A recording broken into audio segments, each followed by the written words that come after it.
Malam, silakan masuk. Kasih Bu. Duduk. Silakan duduk nak. Ya. Maaf, ini dengan siapa? Saya Hana Ibu yang menghubungi Ibu untuk konseling hari ini. Oh, nak Hana, bagaimana kabarnya hari ini? Alhamdulillah baik Ibu. Bagaimana tadi proses belajarnya? Menyenangkan? Lumayan Bu. Oh, apakah nak Hana sudah melakukan konseling sebelumnya di sini? Belum pernah Bu. Oh, baiklah, kalau begitu Ibu akan menjelaskan apa itu konseling dulu ya. Ya Bu. Jadi, konseling adalah bantuan profesional yang dilakukan oleh konselor kepada konseli agar konseli mampu menyelesaikan masalahnya yang sedang dihadapi. Jadi, konseling itu dilandasi oleh beberapa asas. Yang pertama itu asas kerahasiaan, asas kesukarelaan, asas keahlian dan kegiatan kemandirian, masih banyak yang lain. Jadi, asas kerahasiaan menjamin semua informasi yang akan disampaikan ini tidak bocor kepada orang lain. Oh begitu ya Bu. Jadi, baiklah, jadi pertemuan kita ini dibatasi oleh waktu. Jadi kita akan melakukan pertemuan ini dengan waktu 30 sampai 45 menit. Dengan adanya waktu yang singkat ini, maka kita sebaiknya benar-benar memanfaatkan pertemuan yang ada.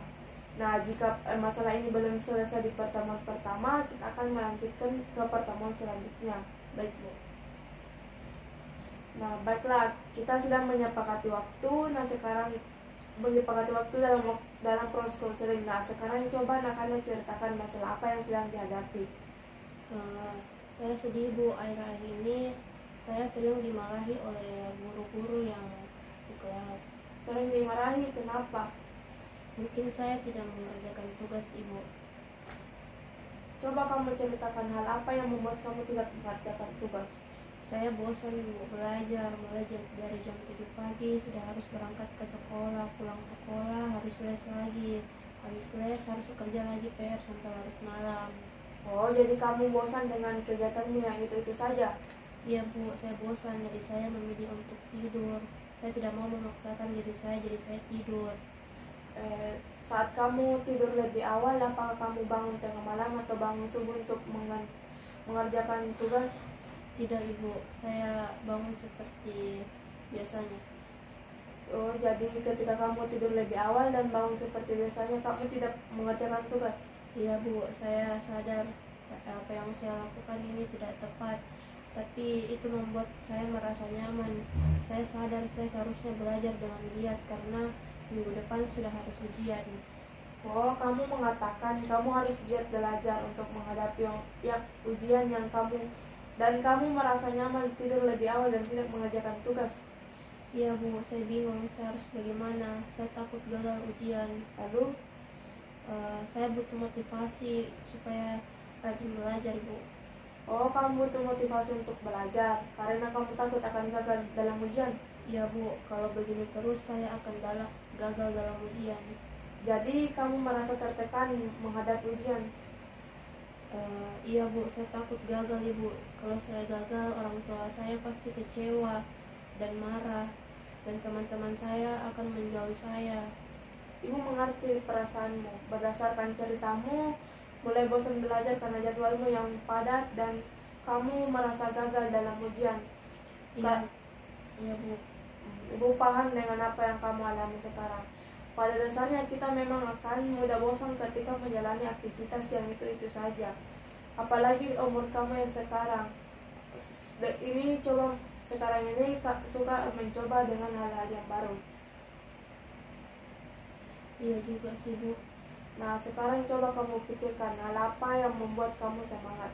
Saya biasanya mendengarkan musik, pergi jalan-jalan, terus pergi nonton bioskop. Nah, Hana sudah tahu hal apa yang membuat Hana semangat. Jadi, apa rencanamu untuk menghilangkan kebosananmu untuk belajar? Saya akan mengatur jadwal belajar dengan baik, merencanakan jalan-jalan bersama teman-teman saat weekend, minimal 2 bulan sekali, mendengarkan musik saat bosan, terus mulai belajar sambil mendengarkan musik. Nah, bagus. Kamu telah menemukan solusi yang Ibu pikir sangat tepat. Dan apa kamu mau melakukannya dengan sungguh-sungguh? Ya Bu, saya ingin meraih prestasi saya seperti dulu lagi. Nah, Ibu yakin kamu pasti bisa. Kamu adalah murid yang berprestasi. Kamu tentu tahu apa hal yang terbaik untukmu. Baik Bu, saya senang sekali jika hal ini benar-benar terlaksanakan dengan baik. Saya akan berjanji belajar dengan giat agar bisa sukses dan dalam menghadapi ujian. Ibu sangat senang mendengar antusiasmu. Nah, sekarang apakah Nahana masih ada yang ingin disampaikan?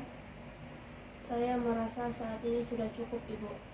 Berhubung waktu yang sudah habis, mari kita akhiri proses konseling ini sampai di sini.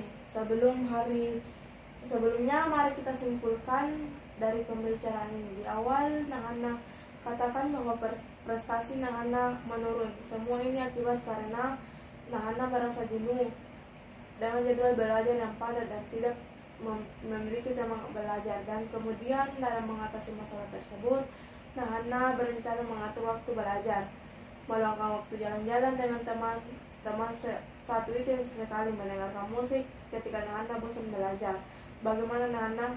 Ya Bu, saya berusaha agar kejenuhan belajar yang saya rasakan saat ini bisa segera saya atasi dan dapat bersemangat belajar kembali. Jadi setelah konseling ini, rencana apa yang Nahana akan lakukan?